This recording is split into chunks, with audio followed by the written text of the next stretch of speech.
ప్రభు యేసు పిలుపును ఓ ప్రియుడా పెడచెవిని పెట్టెదవా తీర్మానము చేయగనే వెళ్ళెదవా ప్రభు సన్నిధిలో నుండి ప్రభు యేసు పిలుపును లేత వయసు నడి ప్రాయమును గతించిపోయినాది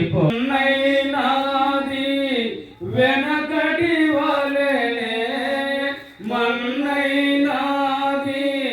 వెనకటి వలెనే మరలా భూమికి చేరు ఆత్మదాని దయచేసిన ఆత్మదాని దయచేసిన దేవుని యొద్దకు పోవు ఆలోకములో నీ ముందు గతి ఆలోకములో నీ ముందు గతి ఏమౌనో ఎరిగితివా ప్రభు యేసు పిలుపును ఓ ప్రియుడా పెడచెవిని పెట్టెదవా తీర్మానము చేయగనే. రాజుగారికి ఉన్న పెద్దలకి నా హృదయపూర్వకంగా వందనాలు తెలియజేస్తున్నాం. మొట్టమొదటిగా యేసు ప్రభు వారిని మనము జ్ఞాపకం చేసుకోవాలి. మనం ఇక్కడ ఉన్న మనుషులను కాదు కానీ మొట్టమొదటిగా మనము దేవునిని మనం జ్ఞాపకం చేసుకోవాలి. ఆయన ఆత్మ చేత నడిపించే విధానాన్ని మనము గమనించాలి, గుర్తించాలి. కానీ మనము ఏం చేస్తూ ఉంటామంటే మనుషులను బట్టి మనము నడుచుకుంటూ ఉంటాం అంతేనంటారా? కానీ ఇక్కడ మనకు చెబుతున్న మూలపాఠము దేవుడు ఆత్మచేత నడిపించబడే విధముగా, ఆత్మచేత ఐక్యము కలిగించే విధముగా ఐక్యత కలిగి ఉండాలి. అది ఎవరి చేత ఐక్యత కలిగి ఉండాలి అంటే అది ఆత్మచేత కలిగించబడినదై ఉంటే అది నిలబెట్టుకోగలుగుతామండి. మనుషులు అది ఐక్యత కలిగించలేదు, ఒక సంస్థ ఐక్యత కలిగించలేదు. కానీ దేవుని చేత అది ఆత్మ చేత ఐక్యత మనము కోరుకోవాలండి. అది మనం కోరుకుంటున్నట్లయితే ఆత్మే మనలను నిలబెట్టింది. అందుకనే మనము పరిశుద్ధ గ్రంథంలో మనం చూస్తే ఎఫెసీయులకు రాసిన పత్రిక 4వ అధ్యాయము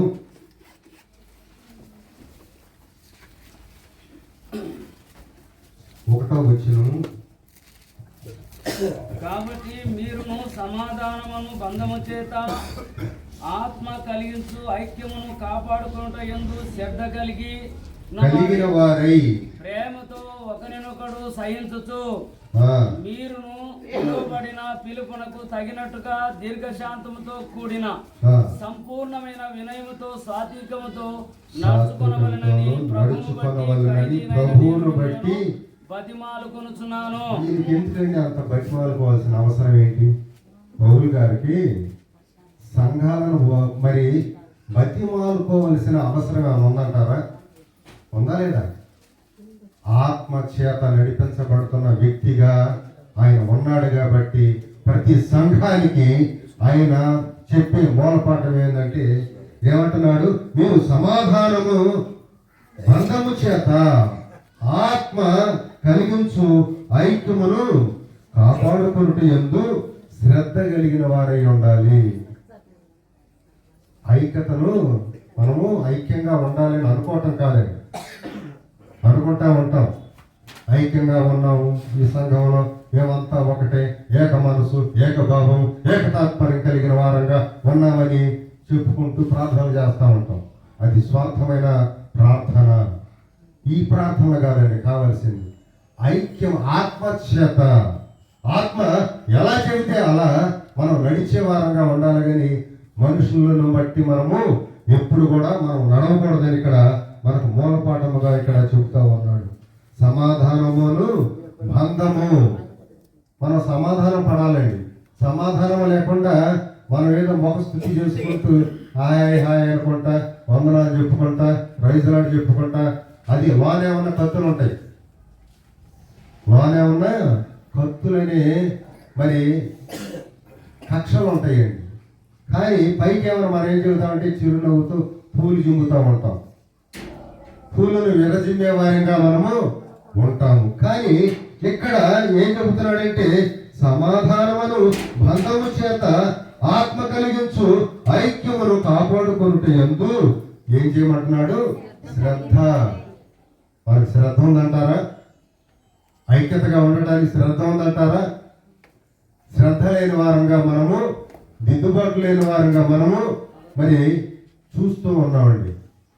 కానీ ఆత్మ చెబుతా ఉన్నాడు, ఆత్మ చెప్పినట్టు మనం నడవాలి. ఆత్మ ఏం మాట్లాడితే అది మనం మాట్లాడాలి. మన ప్రార్థనలో కూడా చెబుతామండి. ఏం చెబుతా ఉంటాము? ప్రభువా, ఇది నా నోరు కాదు, మీ బోర్ అనుకొని మాట్లాడండి అంటా ఉంటాం. కానీ కడుపులో ఏమున్నాయి? కత్తులు ఉంటాయి. మన పైకి ఏమైనా చిరునవ్వులు నవ్వుతూ ఉంటాం. ఎలాంటివి అయితే దేవుడు ఇష్టపడ్డాడు. ఇక్కడ పౌలు గారు అందుకని ఇక్కడ అంత బతిమాలుకోవాల్సి వస్తుంది. ఎందుకు బతిమాలుతున్నాడంటే ప్రభు వలన నేను ఖైదీనయ్యి అన్నాడు. మనము ఎవరన్నా ఏదనంటే ఊరుకుంటాం అసలు. కానీ యేసు ప్రభు వల్ల మనము ఎన్ని బాధలైనా, ఎన్ని శ్రమలైనా, ఎన్ని కష్టాలైనా, ఎన్ని అవరోధాలు వచ్చినా, ఎన్ని బాధలు వచ్చినా, రోగాలు వచ్చినా, మనము యేసు ప్రభు వల్ల ఇబ్బందులు పడుతున్నామంటే అది మన మేలు కోసమే. ఎవరి కోసము?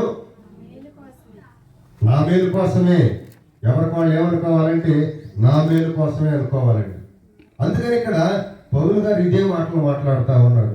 మనము ఏంటంటే ఐక్యమును కాపాడుకున్నట్టుకు మరి ఐక్యతను కలిగి ఉండడానికి శ్రద్ధ కలిగిన వారంగా ఉండాలి. శ్రద్ధ లేకపోతే మనము దేంట్లో రాణించలేమండి, దేంట్లో కూడా రాణించలేము. శ్రద్ధ లేకపోతే శ్రద్ధ కలిగి ఉండాలి. ఎవరి పట్ల? మనుషుల పట్ల, దేవుని పట్ల మనం శ్రద్ధ కలిగి ఉండాలి. దేవుని దృష్టిలో మనం యోగ్యులుగా ఉండాలి. మనుషుల పట్ల మనం యోగ్యులుగా మనం అనుకోవాల్సిన అవసరము లేదండి. దేవుని పట్ల మనము యోగ్యులుగా ఉండాలి. ఆయన ఇచ్చే ప్రతి ఒక్క ఈవుని మనము అనుభవించే వారంగా ఉండాలి.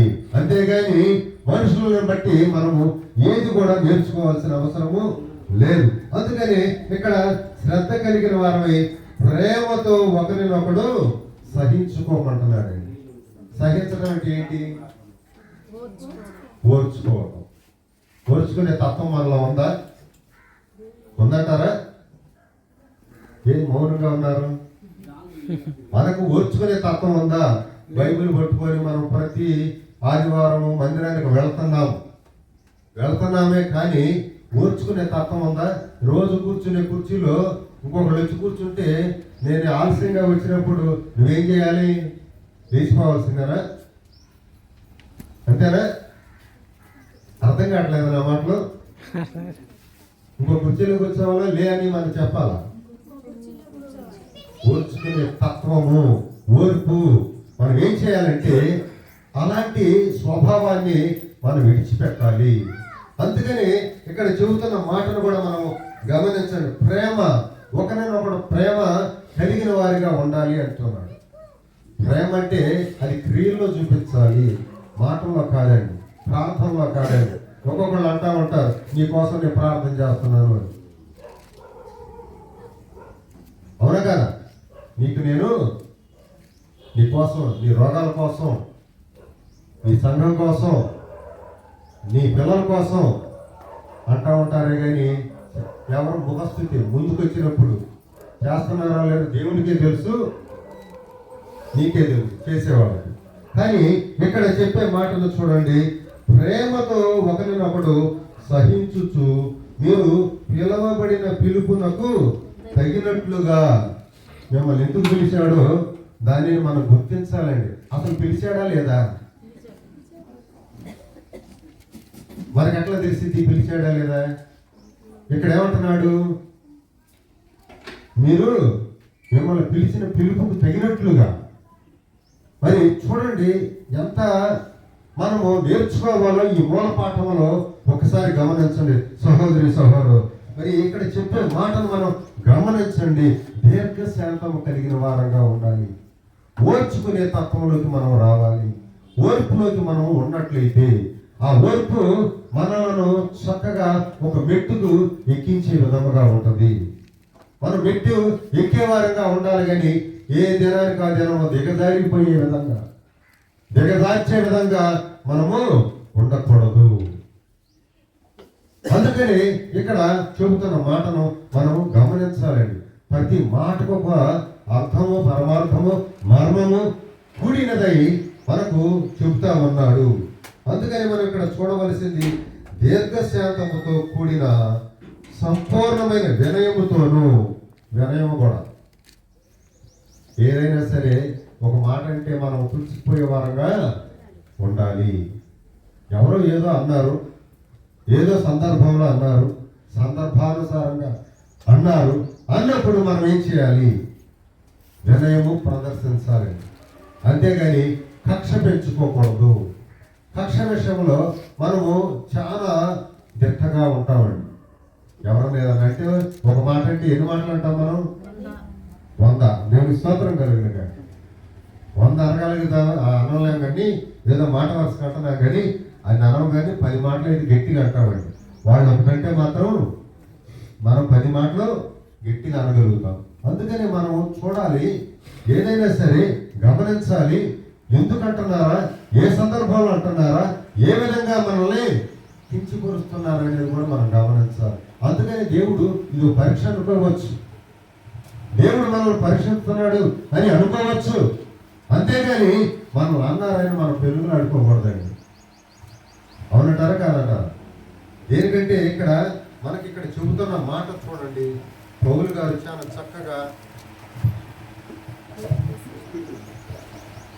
సాత్వికంతోనూ నడుచుకున్న వల్లని ప్రభువును బట్టి ఖైదీలైన నేను మిమ్మల్ని బతిమాలు కొడుతున్నాను.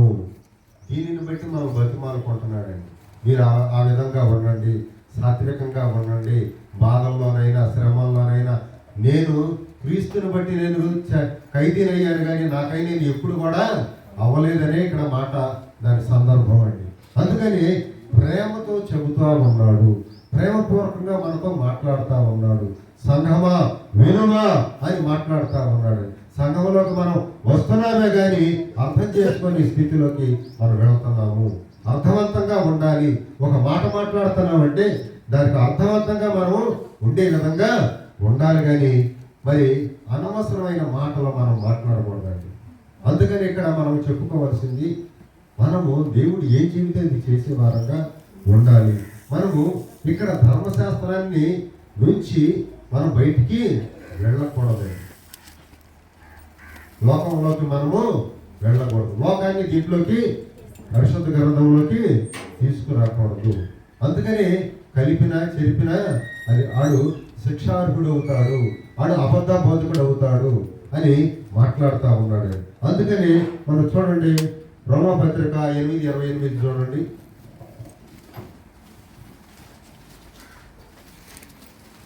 రోమాపత్రిక 8:28.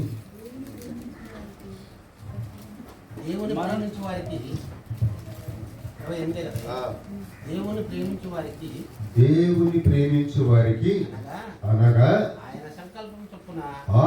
సంకల్పము చొప్పున పిలువబడిన వారికి మేలు కలుగుటకై సమస్తమును సమకూడి జరుగుచున్నవి మనము ఎరుగుదము.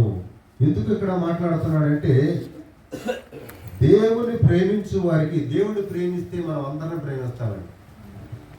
దేవుడిని ప్రేమిస్తే మనము అందరిని కూడా ప్రేమిస్తాము. దేవుడిని ప్రేమించడం లేదనుకోండి, ఇక ఎన్ని వేషధారణ మాటలే. దేవుని ప్రేమించలేని వాడు ఎవరిని ప్రేమించలేడండి. ఎందుకంటే భార్యాభర్తల ప్రేమ కూడా అలాగే ఉంటుంది. అవునా కాదా? అర్థం చేసుకోండి. ఎందుకంటే దేవుని ప్రేమించేవాడు ఎవరిని కూడా ప్రేమించినట్టు నటిస్తూ ఉంటారు. దేవుని ప్రేమించడంలో మరి మన పితరులైన వాళ్ళు ప్రతి ఒక్కరు కూడా శ్రద్ధ కలిగిన వారిగా ఉన్నారు. ఆ భక్తిలోని శక్తిని పొందుకున్నారు. మనము భక్తి చేస్తున్నామే కానీ దానిలోని శక్తిని మనము గ్రహించలేని వారంగా ఉంటున్నాము. చేస్తున్నాం భక్తి, సంవత్సరాల తరబడి మందిరానికి వెళుతున్నాం, సహవాసంలో ఉంటున్నాం, సహోదరులతో ప్రేమ కలిగి ఉన్నవారిగా నటిస్తున్నామే కానీ యేసు ప్రభువుని రుచి చూచి ఎరిగిన వారు ఎన్నడూ కూడా విడిచిపెట్టి వెళ్ళలేరు. అందుకని ఇక్కడ చెబుతున్న మాట చూడండి, దేవుణ్ణి ప్రేమించే వారికి అనగా ఆయన సంకల్పము చొప్పున పిలువబడిన వారికి మేలు కలుగుటై సమస్తమును సమకూడి జరుగుతున్నవని ఎరుగుదము. సమకూడి జరుగుతున్నాయని మనకు తెలిసాడు. ఏ మేలైనా సరే జరుగుతుంది అంటే ఆయన మూలంగా జరిగిందా లేకపోతే మనుషుల మూలంగా జరిగిందా? దేవుని మూలంగానే జరగాలి. ఆ సంకల్పం అయింది, ఆ విధి అలా జరగాల్సిన విధానము, దానిని మనము గ్రహించాలి. సంకల్పం చొప్పున మనం పిలవబడిన వారంగా మనం కూడా గుర్తించాలండి. మనల్ని ఎందుకు పిలిచాడు? ఆ పిలుపు తగినట్లుగా నడుస్తున్నామా లేదా? ఆ పిలుపు ఏంటి? చూడండి, కొంతమంది కొన్ని పిలుపులు ఉంటాయి. కొంతమంది పాటలు పాడటమే పాటలు పాడతారు, తర్వాత వాక్యం చెప్పలేరు. కొంతమంది వాక్యమే చెబుతారు కానీ పాటలు పాడలేరు. ఆ వాక్యం చెప్తే వాళ్ళకేమీ తెలియదు. మరి కొంతమంది సంఘంలో పరిచయం చేస్తారు.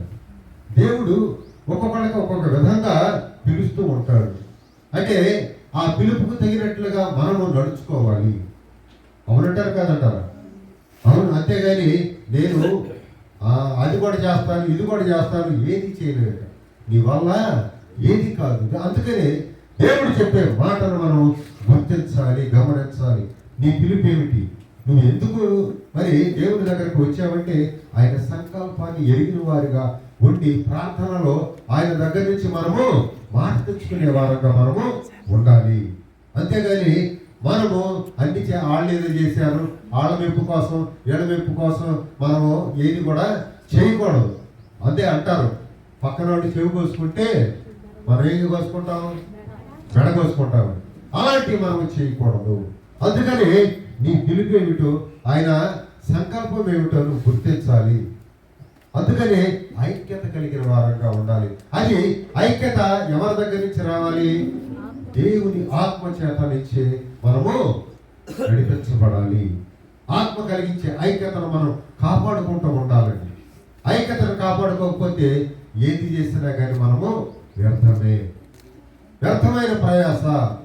మరి మనం అది ఎన్నో ఉపకారాలు చేస్తూ ఉంటాం, దాన ధర్మాలు చేస్తూ ఉంటాం, కానీ దానివల్ల ఏ ప్రయోజనము ఉండదండి. అందుకని ఇక్కడ చెప్పే మాటలు మనము గుర్తించండి, గమనించండి. మరి ఆ సంకల్పం చొప్పున పిలువబడిన వారికి వేరు కలుగుటకయ్యే సమస్తమును సమకూడి జరగాలని దేవుని చిత్తమై ఉన్నది. దానిని గుర్తించుకోవాలి. అందుకని ఆ సంకల్పం ఏమిటో మనము చూడాలి. ఆ సంకల్పం చొప్పున మనం నడిచినట్లయితే దేవుడు సరైన రీతిలో నిన్ను నడుపుతాడు, నువ్వు నడుస్తావు. అది గమనించండి, గుర్తించండి. మరి ఇక్కడ చెప్పే మాటను కూడా మనము శ్రద్ధగా, ఎందుకంటే వినమంటుంది సహోదరులు ఐక్యత కలిగి ఉండటం ఎంత మేలు మనోహరం అంటున్నారు. మరి మనము ఐక్యత కలిగి ఉంటున్నామా? సఖ్యత కలిగి ఉంటున్నామా? ఏ విభేదాలు లేకుండా ఉంటున్నామా? ఏ మనస్తాపాలు లేకుండా ఉంటున్నామా? గుర్తించండి దైవ జనాంగమా. భక్తులు మనకు అనేకమైన పత్రికల్లో సంఘాలకు హెచ్చరిస్తూ, మరి గద్దిస్తూ, దిద్దుబాటు చేస్తూ మరి సరైన మార్గంలో నడిపించుకుంటూ మరి బతిమాలుకుంటున్నాడు. మరి బతిమాలటంలో కూడా ఎంత ధీరంగా బతిమలాడుతున్నాడో ఒక్కసారి మనం గమనించాల్సిందేనండి. మనం ఏదో ఇక్కడ వచ్చి కూర్చొని ఏదో ఇని వెళ్ళిపోవడం కాదు, కానీ ఇక్కడ ఏం నేర్చుకుంటున్నాము. ప్రతి చోట కూడా ఎక్కడికి వెళ్ళినా, ఏ సంఘంలోకి వెళ్ళినా, ఎవరు చెప్పినా కానీ వాక్యము సరైనదా కాదా, అది సత్యవాక్యమా కాదనేది ఒకసారి గుర్తించండి, గమనించండి. యోహాను సువార్త 17వ అధ్యాయము 17వ వచనాన్ని కూడా మనం ప్రతిష్టము చేయము. నీ వాక్యము ఎవరి వాక్యం సత్యం అండి? దేవుని వాక్యం సత్యం అండి. నేను చెప్పే సామెతలు, పొడుపు కథలు, పిట్ట కథలు అయ్యగారు సత్యం ఏంటండి? ఏం చెబుతున్నాడు? సత్యమందు వారిని ప్రతిష్ట చేయము. నీ వాక్యమే సత్యము.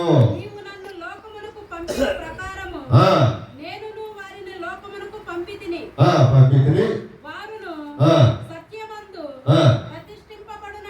ప్రతిష్ఠింపబడిగా కూడా ఉండాలి, కానీ మనము కల్పన కథలు చెప్పడం, మనకు జ్ఞానం ఉంది కదా అని, మాట వాక్యంలోనే ఉంది కదా అని మనం మాట్లాడకూడదండి. ఏంటంటే ఇక్కడ సత్యవాక్యాన్ని మనము ఏం చేయాలి? ప్రచురించాలి, ప్రకటించాలి. దానిని బట్టి దేవుడు మనలను ఏం చేస్తాడు? హెచ్చిస్తాడండి. సువార్త చెప్పే వాళ్ళ పాదాలు ఏమంటున్నాడు? సుందరము. మరి మన పాదాలు సుందరంగా ఉన్నాయా? ఒకసారి చూసుకోండి, ఎవరి పాదాలు వాళ్ళు ఉన్నాయా సుందరంగా? ఎవరికైనా చెబుతున్నామా? ఎవరికన్నా మనం వెళ్ళి సువార్త చెబుతున్నామా? సత్యం మాట్లాడుతున్నామా? యేసు ప్రభు గురించి మనం మాట్లాడుతున్నామా? యేసు ప్రభు ఎందుకు మరి ఆ త్యాగాన్ని చేశాడని మనం మాట్లాడుతున్నామా? ఒకసారి గమనించండి సహోదరి సహోదరులారా. ఎందుకు ఈ మాటలు మాట్లాడుతూ ఉన్నాడంటే ఆత్మ చేత ఐక్యము కాక మనం కాపాడుకుంటూ ఉండాలి. ఆ కాపాడుకోవటంలో మనమైతే కాపాడుకోలేము, కానీ దేవుని సహాయము మనకు అవసరము. అందుకనే ఇక్కడ చెప్పే మాటను కూడా గుర్తించండి. సత్యవాక్యం వైపే మనం వెళ్ళాలి, సత్యాన్ని మనం గుర్తించాలి. ఏదో చక్కగా మాట్లాడుతున్నారు అని అటువైపు ఇటువైపు కొట్టుకుపోయినట్టుగా గాలికి మనము వెళ్ళకూడదండి.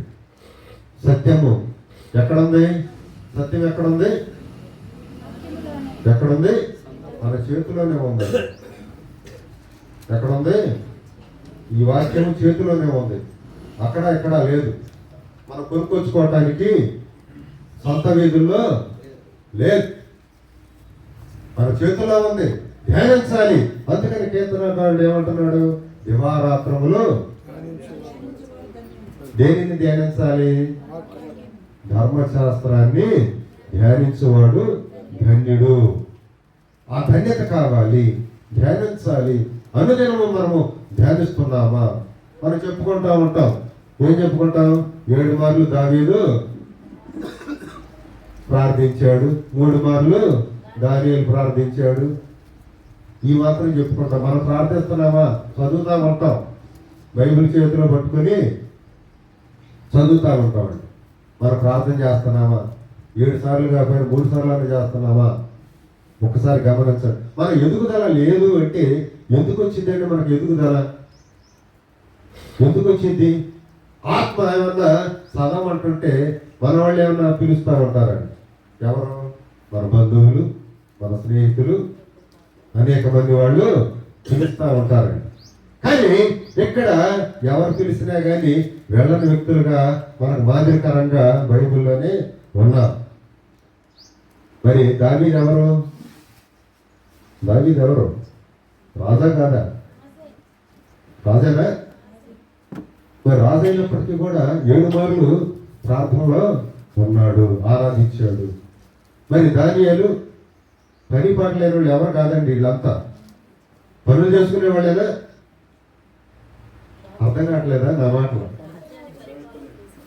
మరి పనులు చేసుకునే వాళ్ళే కాదా? మనకు పని పాట లేకుండా ఉండేవాళ్ళేనా?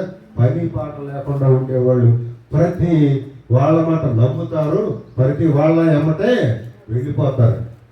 కానీ వాళ్ళు పని పాట లేని వాళ్ళు కాదు. కానీ వాళ్ళు ముమ్మార్లు ప్రార్థన చేసినట్లుగా 7 మార్లు ఆరాధించినట్లుగా మనం చూడగలుగుతాము. దీనిని గమనించండి, గుర్తించండి దైవ జనాంగమా. ఎందుకు ఈ మాటలను మాట్లాడుతున్నామంటే అది ఆత్మ చేత మనము ఐక్యతను మనం కాపాడుకోవాలి. ఐక్యత లేకపోతే మనం అది ఆత్మ చేతే ఐక్యత కలిగి ఉంటేనే మనము చక్కగా సంతోషంగా దినదినము మెట్టుకు మెట్టు ఎక్కుతా ఉంటామండి. చూడండి, ఫిలిప్పీయులకు రాసిన పత్రిక 3వ అధ్యాయము 13. ఫిలిప్పీయులకు రాసిన పత్రిక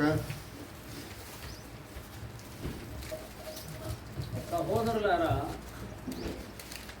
3వ అధ్యాయము 13, 14. సహోదరులారా, నేను ఇదివరకే పట్టుకొని ఉన్నానని తలంచుకొనము. ఇదివరకే పట్టుకొని ఉన్నానని తలంచుకొనము కొనును. అయితే ఒకటి చేయుచున్నాను, వెనుక ఉన్నవి మరచి ముందున్న వాటి కొరకై వేగిరపడుచు క్రీస్తు యేసునందు దేవుని ఉన్నతమైన పిలుపునకు కలుగు బహుమానమును పొందవలెనని గురి యొద్దకే పరిగెత్తుచున్నాను. ఎందుకు? యేసు ప్రభు అంటే ఈయనకి తెలియదా? తెలుసా లేదా?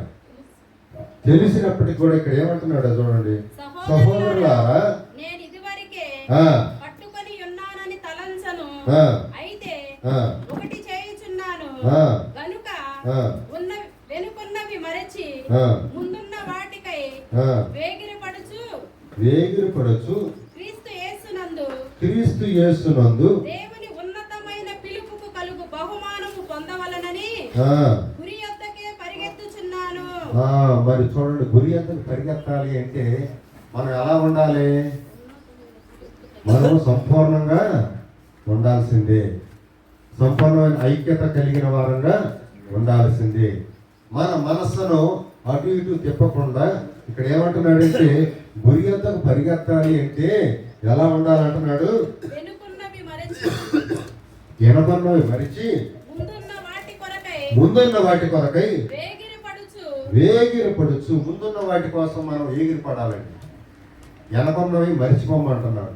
గత ముందున్నవి చూడండి, ఆపేక్షించాలి. ఆ బహుమానం ఏమిటి, నాకేం దొరుకుతున్నది చూడండి. మనం పరిగెత్తగలుగుతాం, అందరు పరిగెత్తుతారు, కానీ బహుమానం ఎవరికి వచ్చిందండి?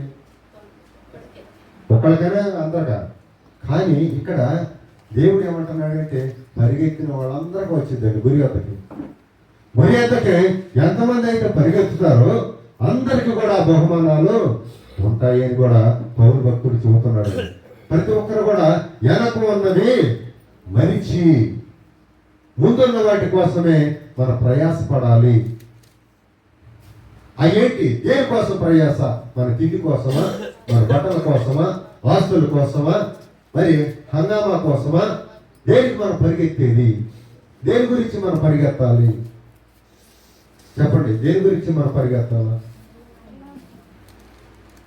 నిత్య జీవము కోసము, పరలోకములో మనకు కలిగే బహుమానం కోసము, దాని గురించి మనం పరిగెత్తాలి. కానీ ఏదో తినటానికో, కట్టుకోవటానికో, మరి ఆస్తులు సంపాదించుకోవటానికో, మరి మనకు వెనుకున్న వాళ్ళ కోసం మరి కూడబెట్టడానికో, దానికోసం కాదండి మనం పరిగెత్తేది. యేసు ప్రభు గురించి మనము పరిగెత్తినట్లయితే, యేసు ప్రభు కోసం మనము ప్రయాసపడినట్లయితే, యేసు ప్రభు కోసం మనం కష్టపడినట్లయితే, యేసు ప్రభు కోసం మనం ఏదైనా సరే పోగొట్టుకున్నట్లయితే, ఏదైనా సరే పోగొట్టుకున్నట్లయితే ఎక్కడ పోగొట్టుకున్నామో అక్కడే నిన్ను తలెత్తుకునేలాగా చేస్తాడండి. దేవుని స్తోత్రం కలుగునుగా. దీనిని గుర్తించాలి, గమనించాలి. అంతేగాని నేను పోగొట్టుకున్నాను ఇక నాకు దక్కదని మనం ఏం చేస్తామంటే జారిపోయిన వాళ్ళలాగా ఉంటామండి. జారిపోయే స్థితిలోకి మనం ఎప్పుడు కూడా వెళ్ళకూడదు. అందుకని పౌలు భక్తుడు చెబుతున్న మాట బతిమాలుకుంటున్నాను అంటున్నాడు. బతిమాలుకుంటున్నాడు. సంగమా, మీరు ఆ స్థితిలో నుంచి చక్కగా మీరు ప్రభువులు క్రీస్తులు ఎదగండి, చక్కగా నడవండి అని మాట్లాడుతూ ఉన్నాడు. దీనిని గుర్తించండి దైవ జనాంగమా. అందుకని ఇక్కడ మాట్లాడే మాటను మనం శ్రద్ధ వహించాలండి. ఐక్యతను మనం కాపాడుకోవాలి, ఐక్యతను కలిగిన వారంగా ఉండాలి, సమర్థవంతంగా మనం సంఘంలో మనం ప్రతినిధులుగా నిలబెట్టుకునే వారుగా ఉండాలండి. అందుకని చాలా జాగ్రత్తగా ఆలోచనలు కలిగిన వారంగా ఉండి మరి గ్రంథంలో ప్రతిదీ కూడా పరిశోధించాలి. దేవుడు ఏ మర్మం ఇక్కడ దాచిపెట్టి ఉంచాడో దానిని మనం గుర్తించి నడిచే వారంగా మనం ఉండాలి. కానీ ఏదో మనము ఆకతాయిలాగా అల్లరిచిల్లరగా మనము ఎప్పుడు కూడా ఉండకూడదండి. క్రీస్తుని మనం నమ్మాము, కానీ క్రీస్తుని మనము నమ్మాము, ఆయన మనం నమ్ముతున్నాడా? నమ్మే స్థితిలో మనం ఉంటున్నామా? ఆయనకు నమ్మకమైన పరివారిగా మనం ఉంటున్నామా? ఆయన అప్పగించిన పనిని మనము శ్రద్ధ వహించి చేస్తున్నామా? ఒక్కసారి యోచించండి దైవజనాలు, ఒక్కసారి ఆలోచించండి. ఆయన పిలుపుకు తగినట్లుగా మనం నడుస్తున్నామా? మన సొంత లాభాల కోసం సొంతంగా మనము ఏది చేసినా కానీ అది అక్కడకు రాదండి. యేసు ప్రభు చెప్పిన రీతిని బట్టి, యేసు ప్రభు చెప్పిన మాటలను మనము మనసులో హృదయంలో రాసుకోవాలి. దాని మీద రాసుకున్నట్లయితేనే మనం చక్కగా యథార్థవంతంతో మనము పని చేయాలి. అవునంటారు కాదంటారు? ఐక్యత ఉంటే, ప్రేమ ఉంటే, దీర్ఘశాంతం ఉంటే, వినయం ఉంటే, సాత్వికం ఉంటే, ప్రతిది కూడా యేసు ప్రభువు సుగుణాలను లక్షణాలను కలిగిన వారంగా మనం ఉంటే ఏదైనా కానీ సాధించగలుగుతాము. శ్రమ వచ్చినా, కష్టం వచ్చినా, నష్టం వచ్చినా భరిస్తూ దానిని అధిగమించే శక్తిని పొందుకొని మనము యేసులో సాగిపోయే వారంగా ఉంటామండి. అందుకని మనం ఇక్కడ చూపుతున్న రీతిని మనం గుర్తించాలి. అందుకని ఇక్కడ మాట్లాడుతున్న మాటను, సహోదరులారా, నేను ఇదివరకే అతిశయపడతలేదండి, నేను అతిశయపడతల్లా. ఎదవరకే నాకు తెలుసు, అది నాకు తెలుసు, ఇది నాకు తెలుసు అని నేను అతిశయపడతలేదు. నేను ఎప్పుడు కూడా నాకు తెలియదు, ఏది కూడా నాకు తెలియదు, నేర్చుకుంటున్నానయ్యా. ఎక్కడ? నీ పాదాల దగ్గర. యేసయ్యా, నీ పాదాల దగ్గర నేను నేర్చుకునేవాడిగా, నీ శిష్యుడిగానే ఉంటానయ్యా అని మనం ఎప్పుడైతే ఆయన పాదాల దగ్గరికి వెళతామో ఆయన చక్కగా బోధిస్తూ ఉంటాడండి. అయ్యా, నువ్వు ఇట్లా చెప్పు, నువ్వు ఇట్లా మాట్లాడయ్యా, నేనున్నానుగా, భయపడద్దు, ధైర్యం తెచ్చుకో అని మాట్లాడుతూ ఉంటాడు. ఇది గమనించండి, గుర్తించండి. అందుకని ఇక్కడ ఏం చెప్తున్నాడంటే ఆత్మ కలిగించే ఐక్యమును మనం కాపాడుకోవాలి అంటే ఎప్పుడు కూడా దేవుని యందు శ్రద్ధ కలిగిన వారంగా, పనిచేసే వారంగా ఆయన ఎందుకు పిలిచాడు, ఈ లోకంలో నుంచి నన్ను ఎందుకు పిలిచాడు, ఆయన సంకల్పం ఏమిటి, మాట తెచ్చుకునే వారంగా ఉండాలండి. ఆ మాటను మనం గుర్తించాలి. ఆయన చెప్పేలోపు మనం లేచి వెళ్ళిపోయే వాళ్ళంగా ఉండకూడదు. ఆయన మాట్లాడతాడు, ఎప్పుడు నువ్వు మాట్లాడతావే కాదు, ఆయన మాట్లాడే మాటలు కూడా మనం వినాలి. అదే ఐక్యత కలిగి, ఆత్మ కలిగించే ఐక్యత. దేవుడు మాట్లాడేది కూడా మనం వినాలిగా. మరి మన ఇద్దరు ఐక్యత లేకపోతే ఎలా అభివృద్ధిలోకి వెళతావు? దేవుడు ఆత్మ మన దగ్గరకు వచ్చి ఒక మాట చెబుతానికి వస్తున్నప్పుడు నువ్వు లేచి వెళ్ళిపోతే అక్కడ ఏం ఐక్యత కలిగి ఉంటామండి? అందుకని గుర్తించండి, ఆ ఐక్యత దేవుడు ఆత్మ చేత కలిగించే ఐక్యతను మనం కాపాడుకోవాలంటే ఏం చేయాలి? దీర్ఘశాంతంగా ఉండాలి, పూర్ణ శాంతి కలిగిన వారంగా ఉండాలి, వినయముతో ఉండాలి, ఇంకా సాత్వికతో ఉండాలి. మరి అనేకమైన మాటలను మనకు దేవుడు ఇస్తున్నప్పుడు మనం గుర్తించాలండి. దేవుని స్తోత్రం కలుగును గాక. అందుకని మనం గుర్తించండి. మరి ఈ వచనాల్లో మనకు ఏదైతే దేవుడు ప్రేరేపిస్తున్నాడో, గర్తిస్తున్నాడో, వెతుకడుతున్నాడో ఆ మార్గాల్లోకి మనము వెళ్ళాలి. ఆయన పిలిచింది అందుకేనేమో. గుర్తించండి, గమనించండి. మరి గుర్తెరిగి మనము గురి అంతకే పరిగెత్తాలండి. ఇది గమనించండి. దేవుడికి స్తోత్రం కలుగును గాక. మరి ఆత్మ కలిగించే ఐక్యతను మనం కాపాడుకుందామా? మరి కాపాడుకుందామా? విడిచిపెట్టేద్దామా? కాపాడుకోవాలండి. సహోదరులు ఐక్యత కలిగి ఉండటము మనకు మేలు మనోహరమని మాట్లాడటం కాదు, కానీ ఆత్మచేత కలిగించే ఐక్యతను అది కాపాడుకుంటూ సహోదరులు కలిసిమెలిసి ఉండటము అది మేలండి, అది మనోహరం అండి. అవునా కదా? దేవుని స్తోత్రం కలుగును గాక. ఈ మాటలో దేవుడు దీవించును గాక. మరి మీ అందరికి వందనాలు.